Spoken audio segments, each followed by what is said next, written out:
Hi friends, welcome to our channel. Today இந்த வீடியோவில் என்ன பார்க்க போகிறோன்னு பார்த்தீங்கன்னா, மீன் குழம்பு ரெசிபி தான். மீன் குழம்புனாவே எல்லாருக்கும் ரொம்ப பிடிக்கும். அதுவும் சங்கரா மீன் தான் சொல்லவே வேணாம், எல்லாருக்குமே பிடிக்கும். எங்கள் வீட்டில் நிறைய பேருக்கு பிடிக்கும். உங்களுக்கு பிடிக்கும்னா கமெண்ட்டில் சொல்லுங்கள். இப்போ மீன் குழம்பு செய்யலாமா?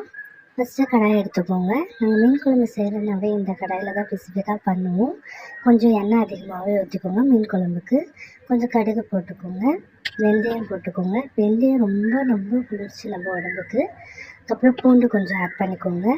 அதை நல்லா கொஞ்சம் ஃப்ரை பண்ணதுக்கப்புறம் வெங்காயம் போட்டு நல்லா ஃப்ரை பண்ணிக்கோங்க. வெங்காயம் மசிஞ்ச உடனே கலர் கொஞ்சம் சேஞ்ச் ஆன உடனே என்ன பண்ணுறீங்கன்னா தக்காளி போட்டுக்கோங்க. தக்காளி போட்டு அதை மசிகிறதுக்காக நம்ம கல்லுப்பு கொஞ்சம் ஆட் பண்ணிக்கணும். அதை ஆட் பண்ணி கொஞ்சம் மசிஞ்சதுக்கப்புறம் என்ன பண்ணணும், லைட்டாக தண்ணி விட்டு கொஞ்சம் கொதிக்க விடுங்க. அதுக்கப்புறம் நம்ம ஆல்ரெடி புளியை கரைச்சி வச்சுருக்கோம். சைட் பை சைட் கரைச்சி வச்சதுனால இப்போ ஈஸியாக இருக்குது. புளியை நம்ம கரைச்சி ஊற்றி ஒரு 10 மினிட்ஸ் கொதிக்கணும். ரொம்ப தண்ணி நம்ம மீன் குழம்புக்கு ஊற்றக்கூடாது. புளி கரைச்சி வச்சதுலேயே தான் நம்ம பண்ணணும். இதுக்கப்புறம் இதை கொதித்ததுக்கப்புறம் நம்ம என்ன பண்ணணும்னா, மீனை நம்ம கட் பண்ணி வச்சுருக்க சங்கரா மீனை போடணும். போட்டு ஒரு 5 மினிட்ஸ் கொதிக்கணும். அதுவே போதுமானது.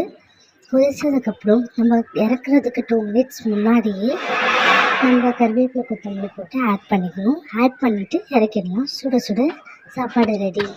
வாங்க சாப்பிட்லாம். இது போல் ரெசிபியை பார்க்குறதுக்கு நம்ம சேனலை சப்ஸ்கிரைப் பண்ணுங்கள்.